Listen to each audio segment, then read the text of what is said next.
दोस्तों, राजनीति में बयानबाजी का स्तर किस कदर गिर चुका है, इसका ताज़ा उदाहरण है बीजेपी के सीनियर नेता और मध्य प्रदेश के मंत्री कैलाश विजयवर्गीय। जी हां, वही कैलाश जो बीजेपी में संगठन से लेकर चुनावी रणनीति तक का चेहरा माने जाते हैं। उन्होंने कहा कि हम पुरानी संस्कृति के लोग हैं, हम तो अपनी बहनों के गांव जीरापुर में पानी तक नहीं पीते।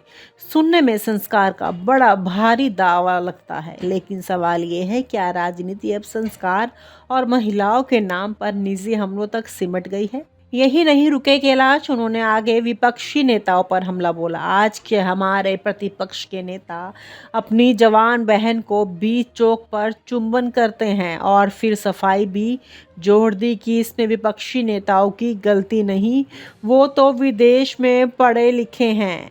अब ज़रा सोचिए, जिस पार्टी के बड़े नेता इस तरह की भाषा इस्तेमाल करें, क्या वो सचमुच संस्कृति और परंपरा का प्रतिनिधित्व कर रहे हैं? ये बयान सिर्फ विपक्ष को निशाना नहीं बनाता, बल्कि महिलाओं की गरिमा पर भी सवाल खड़ा करता है। जवान बहन जैसे शब्दों का मंच से इस्तेमाल क्या खुद बीजेपी की कथित संस्कृति को शोभा देगा? आखिर सरकार का मतलब क्या है? अपने ही भाषण में महिलाओं को वस्तु बना देना। अब जरा सोचिए, बीजेपी के अपने इतिहास पर नजर डालिए। उन्नाव रेप केस में बीजेपी विधायक कुलदीप सेंगर को बचाने की कोशिश किसने की थी? हाथरस में दलित बेटी को आधी रात जबरदस्ती जलाने का आदेश किस सरकार ने दिया था? और फिर वही लोग मंच से सरकार और संस्कृति का ढोल पीटते हैं।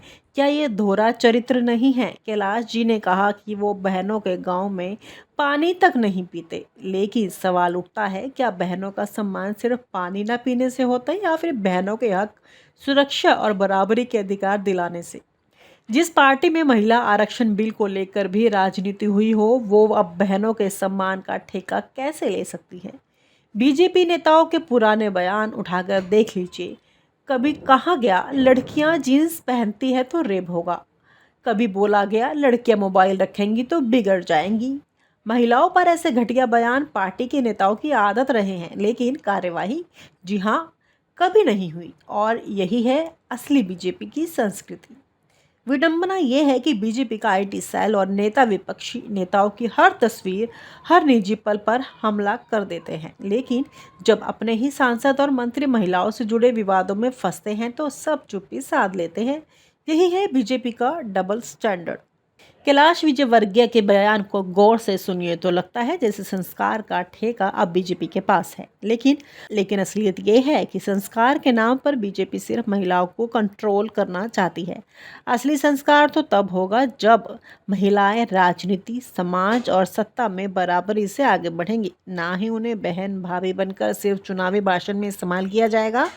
दोस्तों, संस्कार का अर्थ बहनों के गांव का पानी पीना नहीं होता। संस्कार का मतलब होता है बहनों के सपनों को पंख देना। संस्कार का मतलब होता है उन्हें सुरक्षा, इज्जत देना, और सबसे बड़ा संस्कार है उन्हें बराबरी की नज़र से देखना।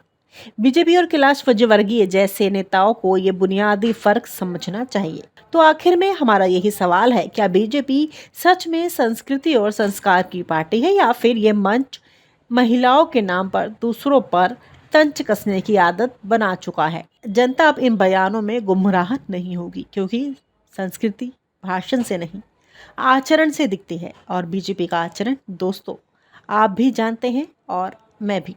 दोस्तों, राजनीति में बयानबाजी का स्तर किस कदर गिर चुका है, इसका ताज़ा उदाहरण है बीजेपी के सीनियर नेता और मध्य प्रदेश के मंत्री कैलाश विजयवर्गीय। जी हां, वही कैलाश जो बीजेपी में संगठन से लेकर चुनावी रणनीति तक का चेहरा माने जाते हैं। उन्होंने कहा कि हम पुरानी संस्कृति के लोग हैं, हम तो अपनी बहनों के गांव जीरापुर में पानी तक नहीं पीते। सुनने में संस्कार का बड़ा भारी दावा लगता है, लेकिन सवाल ये है, क्या राजनीति अब संस्कार और महिलाओं के नाम पर निजी हमलों तक सिमट गई है? यही नहीं रुके कैलाश, उन्होंने आगे विपक्षी नेताओं पर हमला बोला। आज के हमारे प्रतिपक्ष के नेता अपनी जवान बहन को बीच चौक पर चुंबन करते हैं और फिर सफाई भी जोड़ दी कि इसमें विपक्षी नेताओं की गलती नहीं, वो तो विदेश में पढ़े लिखे हैं। अब जरा सोचिए, जिस पार्टी के बड़े नेता इस तरह की भाषा इस्तेमाल करें, क्या वो सचमुच संस्कृति और परंपरा का प्रतिनिधित्व कर रहे हैं? ये बयान सिर्फ विपक्ष को निशाना नहीं बनाता, बल्कि महिलाओं की गरिमा पर भी सवाल खड़ा करता है। जवान बहन जैसे शब्दों का मंच से इस्तेमाल क्या खुद बीजेपी की कथित संस्कृति को शोभा देगा? आखिर सरकार का मतलब क्या है? अपने ही भाषण में महिलाओं को वस्तु बना देना। अब जरा सोचिए, बीजेपी के अपने इतिहास पर नजर डालिए। उन्नाव रेप केस में बीजेपी विधायक कुलदीप सेंगर को बचाने की कोशिश किसने की थी? हाथरस में दलित बेटी को आधी रात जबरदस्ती जलाने का आदेश किस सरकार ने दिया था? और फिर वही लोग मंच से सरकार और संस्कृति का ढोल पीटते हैं। क्या ये दोहरा चरित्र नहीं है? कैलाश जी ने कहा कि वो बहनों के गांव में पानी तक नहीं पीते, लेकिन सवाल उठता है, क्या बहनों का सम्मान सिर्फ पानी ना पीने से होता है, या फिर बहनों के हक, सुरक्षा और बराबरी के अधिकार दिलाने से? जिस पार्टी में महिला आरक्षण बिल को लेकर भी राजनीति हुई हो, वो अब बहनों के सम्मान का ठेका कैसे ले सकती है?